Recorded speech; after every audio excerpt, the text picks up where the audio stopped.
वो तो पठान लोग हैं, कबायली लोग हैं, जंगजू लोग हैं, उनका काम यही है मरना और मारना, बस इसके अलावा उन्हें और कुछ मालूम नहीं है कि और क्या करते हैं। तो ये बड़े कॉम्प्लेक्स एरिया है जो ट्राइबल एरिया है पाकिस्तान का, क्योंकि जितने मुजाहिदीन अफगानिस्तान के अंदर गए थे रशिया को फाइट करने के लिए, वो सब यहीं से गए थे। फिर इनको बमबारी करके अमेरिका ने मतलब फिर से लाने की कोशिश की। ये बहुत ही कॉम्प्लेक्स मामला है और वो लोग ये चाहते हैं कि हमें पाकिस्तान से आज़ादी दे दीजिए, हमें इंडिपेंडेंट कंट्री बना दीजिए। अब बताइए पाकिस्तान मानेगा कि नहीं मानेगा? क्या नेगोशिएशन होगी कोई नहीं जानता है।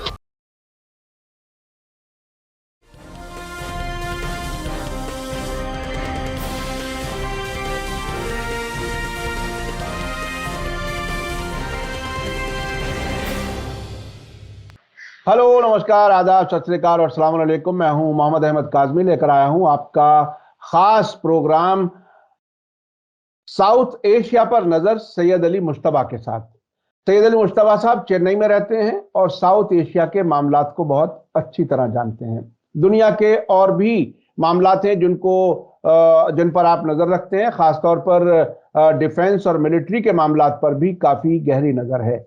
आज हम जिन इश्यूज पर बात कर रहे हैं वो बहुत ही अहम होने वाले हैं। हमने कहावत के तौर पर सुना था कि अब अगली जंग जो होगी वो पानी पर होगी, पानी की लड़ाइयां हुआ करेंगी दुनिया में, क्योंकि पानी की कमी है। साफ पानी की मुख्तलिफ मुल्कों में बहुत कमी है। इसके अलावा भी जो काश्त के लिए, खेती के लिए पानी चाहिए, उसके लिए भी मुल्कों के और राज्यों के बीच में अक्सर झगड़ा रहता है।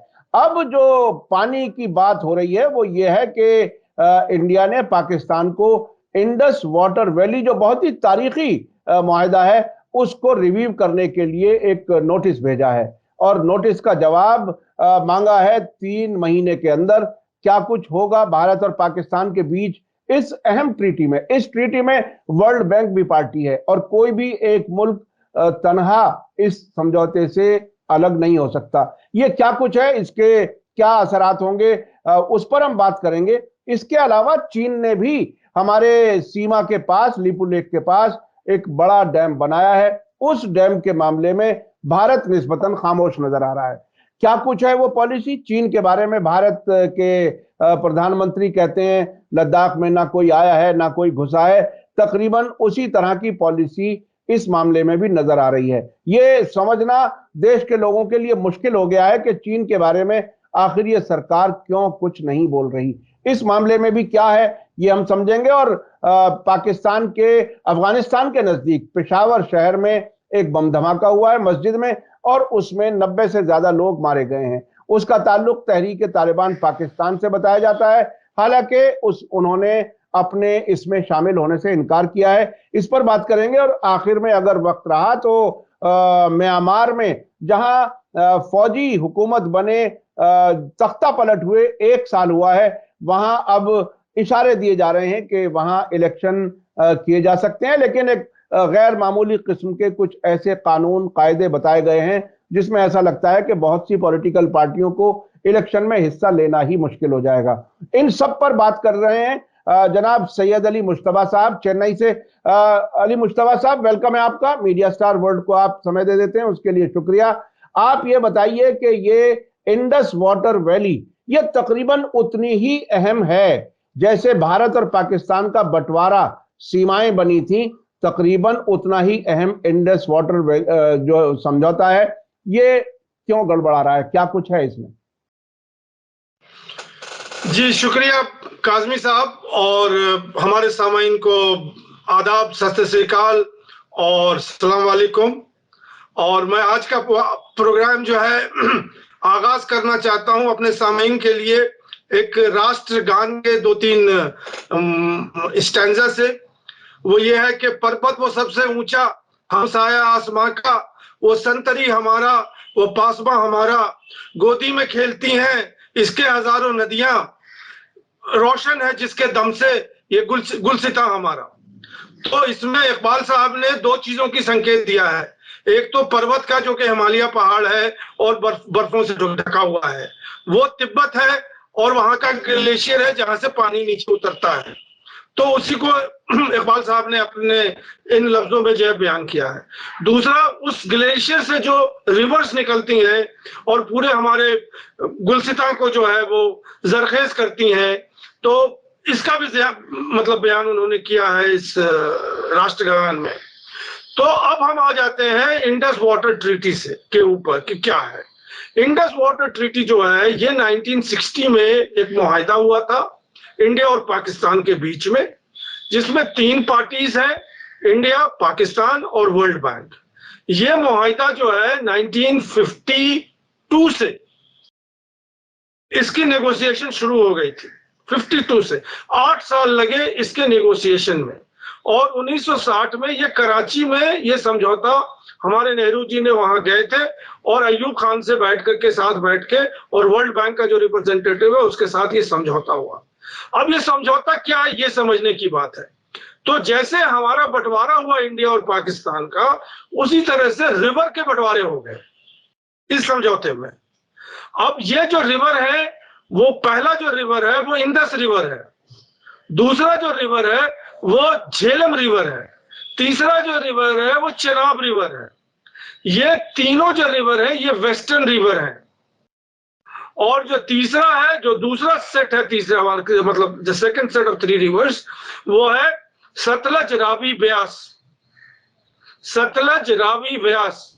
तो ये तीनों रिवर जो है वो इंडिया की तरफ आ गए, और वो जो इंडस है, झेलम है और चेनाब जो है वो पाकिस्तान में चले गए। इनका टोटल बंटवारा हो गया। इन हालांकि नदियों को कोई रोक नहीं सकता, लेकिन इस ट्रीटी में जो वेस्टर्न रिवर्स है, इंडस, झेलम और चेनाब, वो पाकिस्तान को चले गए, और रावी ब्यास सतलज जो है वो हिंदुस्तान को चले आए।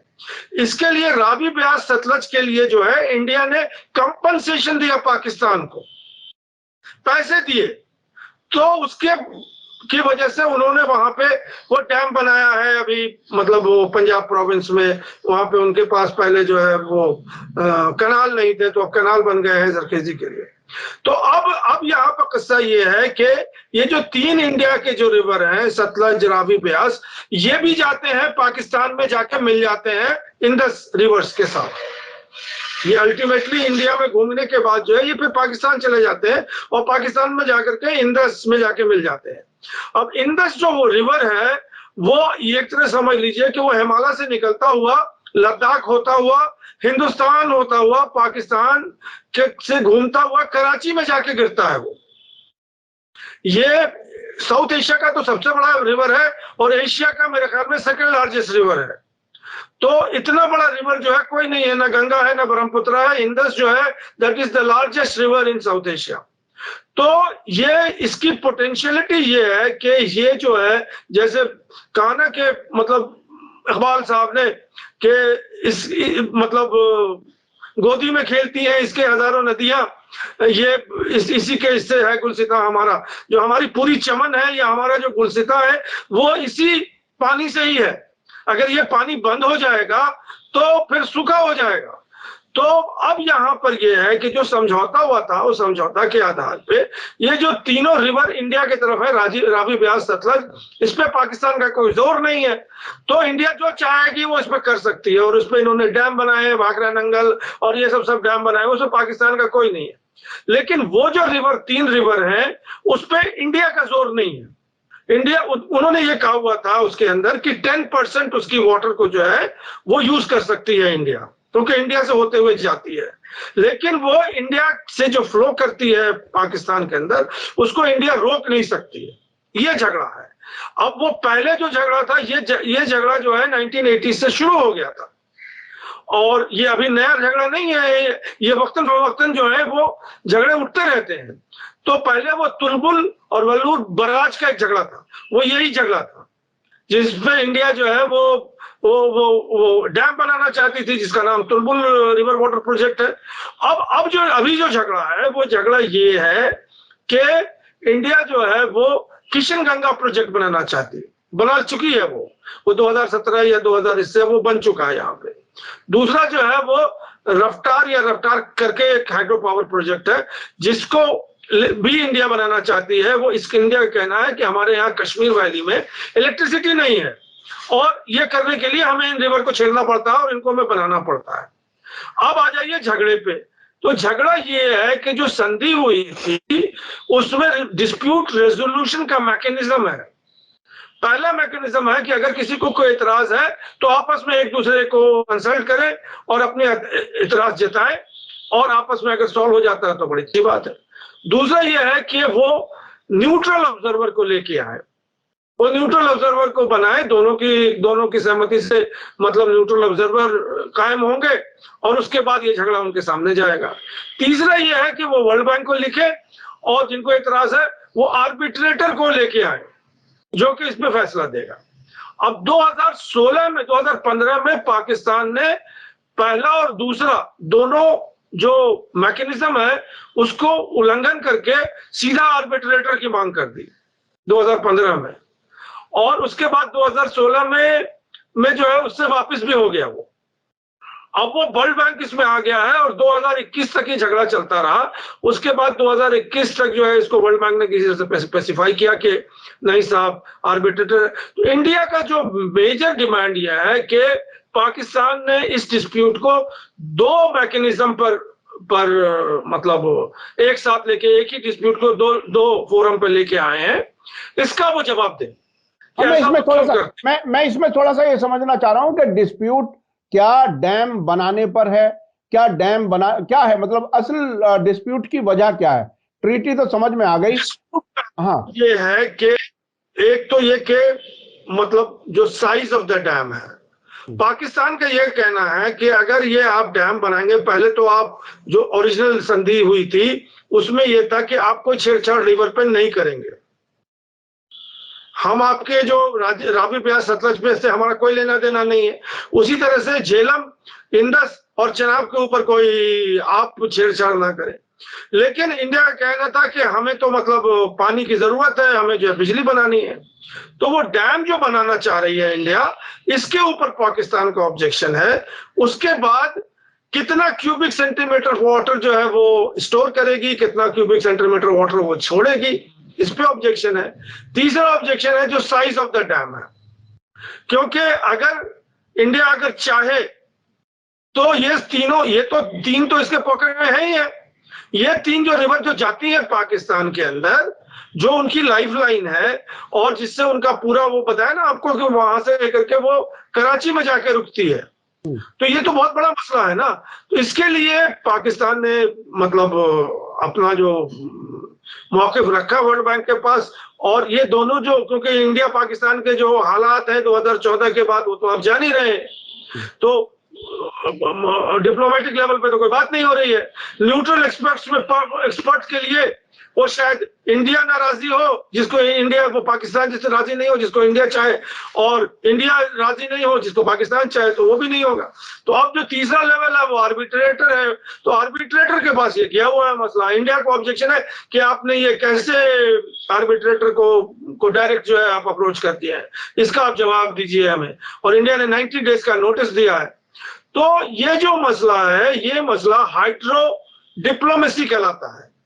ये हाइड्रो डिप्लोमेसी है जिसकी वजह से मतलब बहुत से मुल्कों में ये चीजें चल रही हैं, क्योंकि इसको एक चीज और देखना पड़ेगा कि अपर राइपेरियन स्टेट और लोअर राइपेरियन स्टेट, इस जगह पे जो है वो इंडिया अपर राइपेरियन स्टेट है, ऊपर है, लद्दाख ऊपर है और पंजाब नीचे है या कश्मीर नीचे है।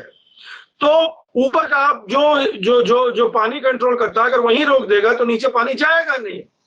तो ये झगड़े जो हैं, ये 1950s में पार्टीशन के बाद ही इन लोगों को समझ में आ गया था कि ये जाके फ्लेयर होगा। आज ना फ्लेयर हो लेकिन कभी ना कभी जाके फ्लेयर होगा, तो इसको रोकने के लिए क्या करें। तो इसलिए उन्होंने 1960 में ये संधि कर ली थी, और जिसमें इन सब चीजों का ख्याल रखा गया था कि अगर झगड़े होंगे तो उसको हम कैसे सॉल्व करेंगे। अब इंडिया ने कहा कि हम फिर से रीनेगोशिएट करना चाहते हैं इंडियन मतलब इंडस वाटर ट्रीटी। अब रीनेगोशिएट के लिए जो पाकिस्तान ने अभी कोई जवाब नहीं दिया है, वो रीनेगोशिएशन क्या आप ट्रीटी को करना चाहते हैं या उसके कुछ क्लॉज को करना चाहते हैं, अभी इस पे कोई मतलब वाज़ेह नहीं हुआ है। लेकिन ये हलचल जो है वो मच गई है कि इंडिया जो है वो, अब मोदी जी का तो आप जानते हैं बर्चस्प के वो ही इज अ हार्डलाइनर। जब वो मतलब आर्टिकल 370 को इंडियन ओशन में फेंक सकते हैं, एक स्टेट को जब वो यूनियन टेरिटरी बना सकते हैं, तो इंडस वैली को भी जो है वो फेंक देंगे कहीं। इंडस तो बुनियादी बात ये महसूस जो मैं अब तक समझाऊं वो ये कि पाकिस्तान की नजर में भारत उस समझौते की खिलाफ वर्जी कर रहा है। वो चला गया आर्बिट्रेटर के पास और अब भारत कहता है कि रीनिगोशिएट करो। ये रीनिगोशिएट करने की बात जो है, अगर पूरा ही रीनिगोशिएट हुआ तो जिस ट्रीटी के आने में, तैयार होने में 8 साल लगे, जैसा कि आपने बताया 1952 से 1960, तो ये तो एक नया झगड़ा भारत और पाकिस्तान के बीच बड़े पैमाने पर होगा। ये तो फिर संभलना मुश्किल हो जाएगा। उस जमाने में जब 8 साल लगे, तो अब कब तक के लिए एक नया झगड़ा शुरू हो जाएगा? अभी तक तो उड़ी और कश्मीर और बाकी और ही चीजें थी, तो ये एक नई कहानी शुरू हो जाएगी इन दोनों मुल्कों के बीच। जी, बना के भेष फकीरों का गालिब, तमाशा अहले करम देखते हैं। तो देखते रहिए क्या होता है। हम लोग तो फकीर हैं, मतलब देखते हैं इस जमाने में क्या हो रहा है। जी हम तो कि क्या कर सकते हैं। सोशल मीडिया पे जरा ये प्रॉब्लम होती है कि बहुत ज्यादा लंबा वो नहीं कर सकते। हम तकरीबन प्रोग्राम के आधे ड्यूरेशन तक पहुंच चुके हैं। उधर जो चीन की तरफ से जो डैम बनाया जा रहा है वो क्या कुछ है और उस पे भारत का रुख क्या है? कितना भारत के लिए वो सिक्योरिटी के लिए कोई इशू है या पानी की कमी भारत को होगी? वो थोड़ा सा और बताइए, क्योंकि जब हम पूरे साउथ एशिया को समझते हैं तो हम भारत के पड़ोसी मुल्कों के हालात, खास तौर पर भारत के लिए क्या क्या कुछ है, नई मुसीबतें आ रही हैं या आसानी आ रही है, ये भी समझना हमारा मकसद होता है। जी, ये जो डैम बन रहा है, ये तिब्बत में, चाइना जो है वो तिब्बत में जो रिवर फ्लो करती है, डिफिकल्ट नाम है, मैं बता नहीं सकता हूँ, उसके ऊपर भी वो डैम बना रही है। जैसे भारत का अभी किस्सा आपको मैंने बता दिया कि उसके ऊपर वो डैम बना रही है और वहां भी वो पानी को रोकने का हिसाब किताब मंसूबा बना रही है। अब इससे भारत के 2 प्रांत जो हैं, एक तो अरुणाचल प्रदेश और दूसरा आसाम। अरुणाचल प्रदेश में जो रिवर गिरता है उसमें पानी की कमी हो जाएगी और ब्रह्मपुत्र रिवर जो हमारा मतलब one of the largest river in India, जो कि तीस्ता बन करके बांग्लादेश में जाता है, उसमें पानी की कमी हो जाएगी। और ये जो काम है ये 2021 से चल रहा है मुस्तकिल। और इस डैम के बारे में जो तिब्बत में बन रहा है, यहाँ के किसी मीडिया में कोई हंगामा नहीं हुआ और इंडस वाटर के लिए जो है, ट्रीटी के लिए, वो पूरी दुनिया जो है वो मतलब हिंदुस्तान जो है पूरा खलबली मच गई। और अगर ऐसा जो चाइना कर लेगा तो इंडिया को क्या प्रॉब्लम आएगा वो तो वक्त ही बताएगा। अब इसमें एक चीज और भी है कि ये जो रिवर जो तिब्बत से निकलती है, ये नेपाल में भी जाती है। तो नेपाल का जो रिवर है वो भी इससे इफेक्टेड है और वही जो नेपाल में आती है वो इंडिया में आती है और बिहार में बाढ़ आ जाता है। हर साल बिहार में बाढ़ आ जाता है। तो ये जो वाटर, हाइड्रो वाटर जिसको मैंने कहा डिप्लोमेसी, और जो वाटर बेसिन बनता है, ये एक बहुत बड़ा झगड़ा है जिसको देश जो है सिर्फ एक कन्फेडरेशन से नहीं सॉल्व हो सकता है। अब हवा को तो आप नहीं रोक सकते, पानी को आप नहीं रोक सकते, बिना पानी के आप रह नहीं सकते, बिना हवा के आप रह नहीं सकते। अब क्या करेंगे आप? जंग करेंगे या बैठ के बात करेंगे? तो ये तकरीबन क्या ये इसे अगर सादा जबान में समझा जाए कि जो शिकायत हमसे, भारत से पाकिस्तान को है, वो शिकायत भारत को चीन से है, तकरीबन ऐसी हालत है ना? जी बिल्कुल यही हालत है, बिल्कुल यही हालत है। लेकिन वहां तो संधि हो चुकी है, ट्रीटी हो चुकी है इंडस वाटर की। यहाँ तो कोई संधि भी नहीं है, वो चाहे तो बंद कर सकते हैं। क्या इंडिया जाएगी वॉर करने के लिए चाइना से? क्या नेपाल जाएगा वॉर करने के लिए चाइना से? अरे साहब, कई तो गांव अरुणाचल प्रदेश में कई गांव बस गए, शहर बस गए, क्या क्या हो गया। लद्दाख में सैकड़ों किलोमीटर जमीन कहते हैं चली गई, हालांकि उसे कोई कंफर्म नहीं कर सकता, लेकिन बहुत सी ऐसी मीडिया रिपोर्ट्स आ रही हैं, सैटेलाइट इमेजेस के जरिए विदेशी मीडिया में इस किस्म की खबरें आई हैं कि शायद सैकड़ों क्या हजारों किलोमीटर जमीन जा चुकी चीन के हाथ में। यहाँ अभी संधि भी नहीं है और यहाँ कोई ऐतराज की आवाज भी नहीं उठ रही। ये बहुत दिलचस्प है। जी जी, ऐतराज की आवाज नहीं उठ रही है और मीडिया में बिल्कुल ब्लैकआउट है इस मामले में। ये मैं आपके चैनल से बताना चाह रहा हूं। जबकि उसी के बरक्स जो जो इंडस वाटर ट्रीटी है उसके लिए काफी हंगामा मच चुका है और वो क्यों हुआ है वो भी 1 मिनट एनालिसिस कर लेना चाहिए, क्योंकि क्यों अभी ये बात जो अभी उठ के आई है। तो इंडिया में हमेशा ये रहा है, हमारी जो बीजेपी सरकार है, कि कोई अगर बहुत बड़ा मुद्दा सामने में आ जाता है, कोरोना अगर आ गया तो तबलीगी जमात बना दिया, सुशांत सिंह राजपूत आ गए, कंगना रनौत आ गई और शाहरुख खान का बेटा आ गया ड्रग्स के लिए। तो इस तरह के वो पासे फेंके जाते हैं मीडिया के अंदर ताकि आप उसी में जो है घुसे रहें और उसी में जो है पढ़े। तो यहाँ जो अभी हालात हैं, मतलब एक तो बीबीसी की डॉक्यूमेंट्री आ गई, दूसरा जो है वो अडानी का जो है वो शेयर गिर रहा है। तो इस पे हम बात ना करें और अब इंडस वाटर ट्रीटी के ऊपर हम मतलब अपना राष्ट्रगान बजाते रहें। तो इसका नतीजा तो सीधा सीधा यह है कि मुल्क से हमदर्दी किसी को नहीं है, मुल्क के अवाम से किसी को हमदर्दी नहीं है, सिर्फ अपनी हुकूमत बाकी रखनी है और अपने कारोबार को सीधा रखना है। क्या ऐसा ही समझा जाए क्या? बिल्कुल बिल्कुल बिल्कुल। क्योंकि चीन के साथ बड़ा कारोबार है, 2+2 वाला भी कारोबार बहुत बड़ा है। वो जो है वो बहरहाल ये मुल्क के लिए बहुत ही खतरनाक है कि आप अपनी सिक्योरिटी और अपने मुल्क के अवाम के बहबूद, खासतौर पे पानी का सीधा सीधा जो है वो अनाज की पैदावार से, मुल्क के प्रोडक्शन से, उससे है। तो ये बहुत ही खतरनाक है। अच्छा, मैं चलता हूं, ये जो पेशावर में धमाका हुआ मस्जिद के अंदर, इस बार ये खैरियत ये हुई कि किसी एक मसलक की कोई मस्जिद नहीं थी, ये मिलीजुली मस्जिद थी जैसे कैंट एरिया में होता है। मैंने इस्लामाबाद में एक जर्नलिस्ट हैं उनसे मालूम किया, क्योंकि कहीं कहीं ऐसी भी खबरें देने की कोशिश की गई थी कि वो शियों की मस्जिद है, लेकिन वो ऐसा नहीं है। वहां सिक्योरिटी के, पुलिस के बड़े लोग, बहुत लोग वहां पर आते हैं। तो वहां ये तकरीबन 90 से ज्यादा लोग मारे गए हैं और टीटीपी वाला मामला भी सामने आया। उन्होंने एक बार जिम्मेदारी ली, फिर बाद में जिम्मेदारी से पल्ला झाड़ लिया। अफगानिस्तान और पाकिस्तान के बीच में टेंशन है और वहां के फॉरेन मिनिस्टर जो इस वक्त हैं मुत्तकी, उनका एक बयान है कि पाकिस्तान को चाहिए कि वो अफगानिस्तान पर इल्जाम लगाना बंद करे और वो खुद तहकीक करे। ये दोनों मुल्कों के बीच में टेंशन के साथ साथ पेशावर का धमाका, इसके क्या मानी है सियासत में? जी, मैंने जो कुछ पढ़ा है और जो खबरें आ रही हैं वो तो आपके सामने है। वो 90 नहीं है, वो 102 लोग हो गए हैं और ये कंटोनमेंट के अंदर ये मस्जिद थी और जो लोग मरे हैं या घायल हुए हैं वो सब पुलिस वाले हैं, जिसमें 2 या 3 पुलिस के बड़े मतलब ओहदेदार हैं और बाकी जो लोग हैं वो सिपाही और उस लेवल के लोग हैं।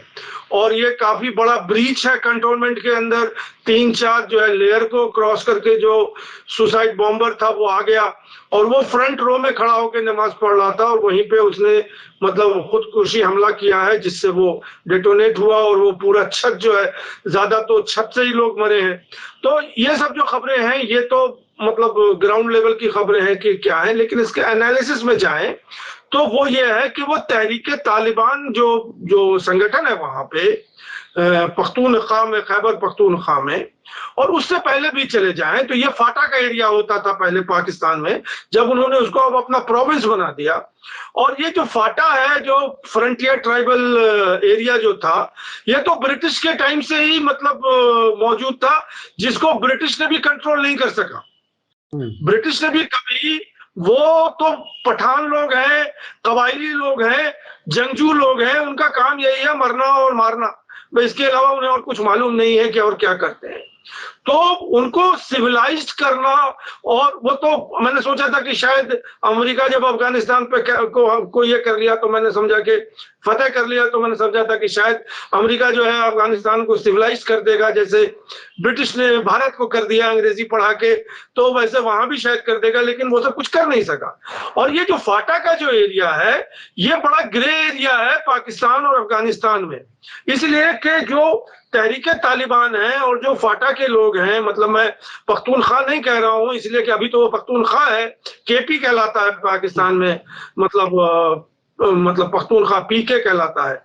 अब वहां पे फेंसिंग भी हो गई है, जैसे हमारे पंजाब के साथ फेंसिंग है, वैसे वहां भी मतलब वो अफगानिस्तान और पाकिस्तान के साथ फेंसिंग हो गई है, और बीच बीच में बॉर्डर पोस्ट है जबकि लोग आ सकते हैं, जा सकते हैं। लेकिन जो अफगानी है वहां पे, जो बॉर्डर प्रोविंस के लोग हैं, जैसे मैंने आपको बताया चीन स्टेट और म्यांमार का जो किस्सा है, चीन स्टेट और मिजोरम का जो किस्सा है, वही स्टेट यहाँ पर है कि आधे लोग उस पार है अफगानिस्तान में, आधे लोग इधर फ्रंटियर प्रोविंस में है। अब ये लोग जो है वो डुरैंड लाइन को अभी तक नहीं मानते हैं, जो कि अफगानिस्तान और पाकिस्तान का जो बॉर्डर है, जो क्रॉस करता है फ्रंटियर प्रोविंस की तरफ से, जिसका नाम डुरैंड लाइन रख दिया गया है, उसको ये लोग नहीं मानते हैं। और ये लोग अभी जो इनकी जो तहरीके तालिबान की जो मेन डिमांड है कि हमें आजाद कर दीजिए, हमें कंट्री बना दीजिए, और उन्होंने तो अपनी प्रोविंस भी बना दिया है, मिनिस्टर भी बना दिए हैं, ओहदे भी दे दिए हैं मिनिस्टर को, वो पूरी की पूरी एक पैरेलल गवर्नमेंट खड़ी कर दी है उन्होंने।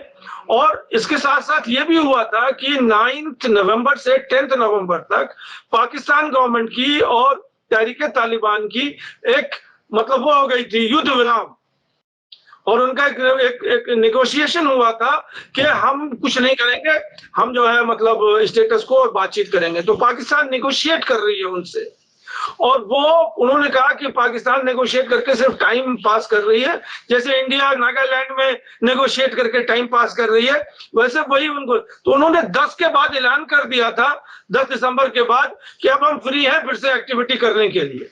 और आपको याद होगा कि उन्होंने चैलेंज किया था बिलावल भुट्टो फॉरेन मिनिस्टर को और शहबाज शरीफ को कि मैं आपको किसी वक्त भी खत्म कर सकता हूं। तो अब ये चैलेंज है पाकिस्तान गवर्नमेंट के लिए कि वो कैसे इस मतलब रेजिस्टेंस को, जो कि इस बात पर जंगजू है कि हम जो है लड़ाई से ही सॉल्व करेंगे। तो ये जो धमाके हुए हैं, आपको याद होगा 2-3 साल पहले, मालूम नहीं, इन्होंने जो है एक कंटोनमेंट के एरिया में या आर्मी के एरिया में बच्चों को मार दिया था। 200 से ज्यादा बच्चे जो हैं वो मतलब हिलाक हो गए थे उसमें। तो ये सब जो हो रहा है, इसकी एनालिसिस यही है कि वही जो मेन चीज है कि उनको जो है उग्रवादी आप कहिए या उनको नेशनलिस्ट कहिए, ये क्या होगा, कहां जाके संभलेगा, पाकिस्तान जो है क्या इसको खालिस्तान की तरह मतलब खत्म कर देगा, सेटल कर देगा, क्या खून रेजी होगी। अभी ज्यादातर खून रेजी जो है इसमें जो अफगान जिहाद भी आ गया, फिर वो अमेरिका भी आ गया। तो ये बड़े कॉम्प्लेक्स एरिया है, जो ट्राइबल एरिया है पाकिस्तान का, क्योंकि जितने मुजाहिदीन अफगानिस्तान के अंदर गए थे रशिया को फाइट करने के लिए, वो सब यहीं से गए थे। और फिर इनको बमबारी करके अमेरिका ने मतलब फिर से लाने की कोशिश की। ये बहुत ही कॉम्प्लेक्स मामला है, और वो लोग ये चाहते हैं कि हमें पाकिस्तान से आजादी दे दीजिए, हमें इंडिपेंडेंट कंट्री बना दीजिए। अब बताइए पाकिस्तान मानेगा कि नहीं मानेगा, क्या नेगोशिएशन होगी, कोई नहीं जानता है। और ये जो संकेत जो टेररिज्म का हो रहा है, इसमें भले ही मतलब वो तहरीके तालिबान अपने आप को अलग किया हुआ है, लेकिन किसी न किसी टेररिस्ट संगठन ने तो किया ही है इसको, इसमें तो कोई शक नहीं है। और ये जो तहरीके तालिबान है, इनका पब्लिक से कोई लेना देना नहीं है। इनका टारगेट जो है वो सिर्फ और सिर्फ आर्मी वाले जो यूनिफॉर्म वाले लोग हैं, उन्हीं को ये मारना चाहते हैं, उन्हीं के अगेंस्ट आ रहे हैं। वो जनरल पब्लिक जो रोड पे चल रही है, ये दुकानों में चल रही है, वहां कहीं धमाके नहीं होते हैं। जो धमाका होता है वो मतलब आर्मी या पुलिस एस्टेब्लिशमेंट को, जो उनको परेशान करती है। तो ये जो लार्जेस्ट हिस्सा है, ये पख्तूनख्वा प्रोविंस के इंटरनल पॉलिटिक्स का हिस्सा ये है। यानी वो एक अलगाववादी जो एक तहरीक है, उसको वो आगे ले जाना चाहते हैं, और पाकिस्तान पर दबाव है कि पख्तूनख्वा को अलग कर दें। और तहरीक तालिबान पाकिस्तान के अफगानिस्तान के तालिबान से ताल्लुक भी बताए जाते हैं, हालांकि अफगानिस्तान के तालिबान ने उससे इनकार किया है। अच्छा, अब मैं म्यांमार के बारे में जानना चाहता हूं। बहुत ही मुख्तसर 1 साल हो गया फौजी हुकूमत को बने हुए वहां पर। अब क्या कोई डेमोक्रेसी वापस आ पाएगी? किस तरह के इशारे कैसे हैं वहां, क्या कुछ है? जी, म्यांमार में कल जो है 1 फरवरी को 1 साल पूरे हो गए मिलिट्री कू के, जिसको जनरल मिन ऑन्ग हेलांग, जनरल मी ओंग हेलांग, इन्होंने ही जो मिलिट्री कू किया था 1 फरवरी 2021 को, और कल उसका 1 साल था। और मतलब मीडिया के रिपोर्ट से कल पूरा रंगून बंद था और उसके प्रोटेस्ट में मंडले जो उनका बड़ा शहर है दूसरा, वो भी बिल्कुल बंद था। और इससे यही जाहिर होता है कि कोई भी पब्लिक जो है वो म्यांमार की उस मिलिट्री कू से खुश नहीं है और वो मतलब उसकी बैकआउट करती है। अब इसमें जो हमारे जनरल साहब हैं, जनरल मी ओंग हेलांग, इन्होंने संकेत दिया है कि इस महीने के आखिर तक या एक 30-35 दिन के बाद वो मार्शल लॉ वो हटा देंगे और इलेक्शन का डिक्लेरेशन करेंगे। ये बिल्कुल उन्होंने वादे तौर पे कर दिया है कि मैक्सिमम 30 दिन या 40 दिन के अंदर अंदर जो है वो मिलिट्री डिक्टेटरशिप जो है वो खत्म हो जाएगी और जो इमरजेंसी रूल है वो लिफ्ट हो जाएगी और उसके बाद जो है वो इलेक्शन होगा। अब इसके साथ साथ उन्होंने कि कैसे पॉलिटिकल पार्टी बिहेव करें अगले इलेक्शन में, उसकी उन्होंने गाइडलाइन इशू की है। और उसमें उन्होंने कहा है कि मतलब अगर आपको इलेक्शन लड़ना है पॉलिटिकल पार्टी को, तो 2 महीने के अंदर अंदर आपको जो है रजिस्ट्रेशन कराने होंगे, और अगर आपने रजिस्ट्रेशन नहीं कराया तो आपकी पार्टी रद्द हो जाएगी, इनवैलिड हो जाएगी।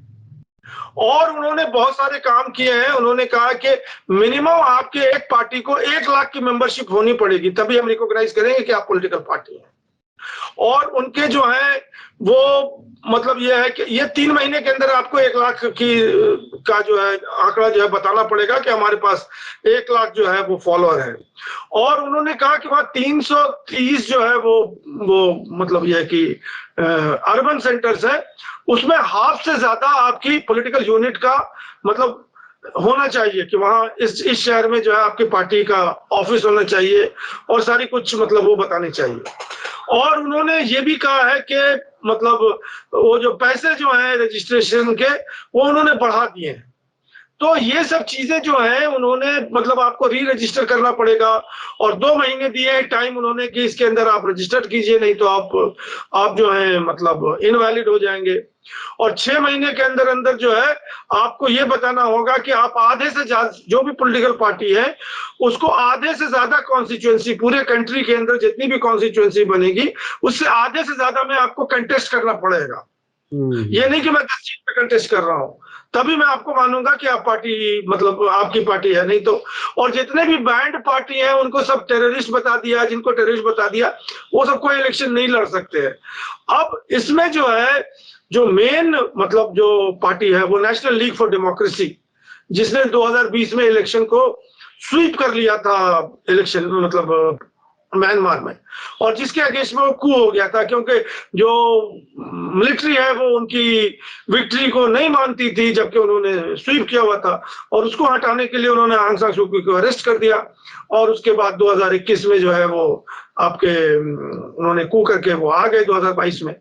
तो अब ये जो इलेक्शन है इसमें अभी क्या हो रहा है कि मिलिट्री वाले जो है वो सर्वे करा रहे हैं कि कौन कौन वोटर हैं, वोटर लिस्ट बना रहे हैं, जिसकी जो लोकल पब्लिक है और जो वहाँ एक बैंड मूवमेंट है उसका नाम है प्रो डेमोक्रेसी मूवमेंट जो है वो वहां पे बैन है कि प्रो डेमोक्रेसी वगैरह नहीं होगा, तो वो उसको रेजिस्ट कर रही है। अब ये 3 जनवरी से ये काम शुरू हो गया है जनगणना का, इलेक्टोरल रोल का। इसको उसमें 9 जो लोग हैं जो इलेक्टोरल रोल आपके घर पे आते हैं पूछने के लिए कि कौन कौन एलिजिबल है वोटर, उसमें 9 लोगों की जानें चली जा चुकी हैं, 9 लोग को मार दिया गया है, और 3 जो है वो जो प्रो डेमोक्रेसी वाले हैं वो भी मरे हैं। तो ये सब चीजें वहां पे हो रही हैं। और ये भी है कि जो मेन पार्टी है आंग सान सू की नेशनल लीग ऑफ डेमोक्रेसी, उसने इलेक्शन को बाइकआउट किया है।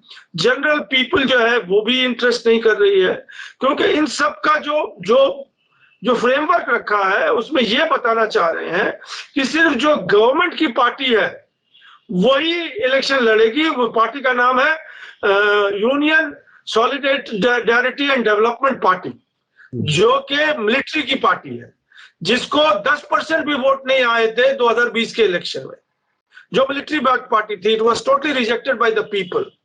तो अब जो सूरत हाल ये जो गाइडलाइन बनी है, एक तो ये कि वहां 90 पॉलिटिकल पार्टीज हैं उस 90 पॉलिटिकल पार्टीज में कितने इनके गाइडलाइन में फिट होंगे या कितने नहीं होंगे तो वो तो वक्त ही बताएगा। लेकिन ये सारा जो प्रयास है वो इसी के लिए है कि कोई पॉलिटिकल पार्टी जो है इलेक्शन ना लड़े, क्योंकि जो उन्होंने गाइडलाइंस रखे हैं वो फुलफिल ही नहीं हो सकते हैं। यानी उसका नतीजा सीधा सीधा ये है कि डेमोक्रेसी, कंफर्टेबल डेमोक्रेसी में जो होना चाहिए वो सब वहां नहीं होने जा रहा है। वो मिलिट्री अपनी पसंद की इस पार्टी को ही फिर से जिताने की कोशिश कर रही है 1 साल के गैप के बाद। तो ये बहरहाल फौजों का यही तरीका होता है। हमने इसी तरह से देखा था इजिप्ट में, जनरल सीसी ने आकर के सरकार बदल दी, और इसी तरह से और कई मुल्कों में तो ये फौजी सरकारें जो होती हैं, पाकिस्तान में तो बहुत बार तजर्बे हो चुके। तो ये बहरहाल सूरत हाल है। बहुत बहुत शुक्रिया जनाब सैयद अली मुश्तबा साहब, आपने 3 बड़े इश्यूज पर, खासतौर पर इंडस वाटर ट्रीटी पर क्या कुछ हो रहा है, पाकिस्तान की नजर में भारत क्या है, और उधर चीन भी डैम बना रहा है, वहां भारत का एक बड़ा नुकसान होने जा रहा है। ऐसे हालात हैं लेकिन खामोशी है। और एक तरफ वो पेशावर ब्लास्ट में जो कुछ आपने बताया कि वो अलगाववादी हैं जो अलग मुल्क की डिमांड कर रहे हैं, वो प्रेशर बनाने के लिए गालिबन ऐसा कर रहे हैं। अभी जांच अभी जारी है और बाकी बातें बाद में सामने आएंगी। और म्यांमार में किस तरह से लंगड़ा लूला जिसे कहा जा सकता है प्रजातंत्र तैयार करने की कोशिश की जा रही है। तो ये बहुत ही दिलचस्प हमारे भारत के मुल्कों के आसपास के मुल्कों के हैं जिन पर हमें नजर रखनी जरूरी है। मैं अपने दर्शकों को बता दूं कि हर फ्राइडे को हम सैयद अली मुश्तबा साहब से बात करते हैं। ये खास प्रोग्राम है साउथ एशिया पर नजर, इसको आप जरूर देखा करें, चूंकि हम आमतौर पर मिडिल ईस्ट की और दूसरी खबरें ज्यादा कवर करते हैं, उसमें भी आपकी बहुत दिलचस्पी है, लेकिन पड़ोसी मुल्कों में क्या हो रहा है उसको जानने के लिए आप इस प्रोग्राम को जरूर देखा करें। बहुत बहुत शुक्रिया जनाब सैयद अली मुश्तबा साहब। इसी के साथ मुझे दीजिए इजाजत। धन्यवाद, शुक्रिया। जय भारत, जय हिंद।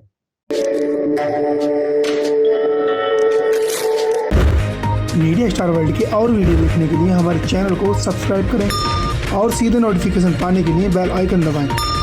और अगर हमारी खबर सच्ची और अच्छी लगे तो अपने व्हाट्सएप, इंस्टाग्राम, फेसबुक और ट्विटर अकाउंट पर जरूर शेयर करें।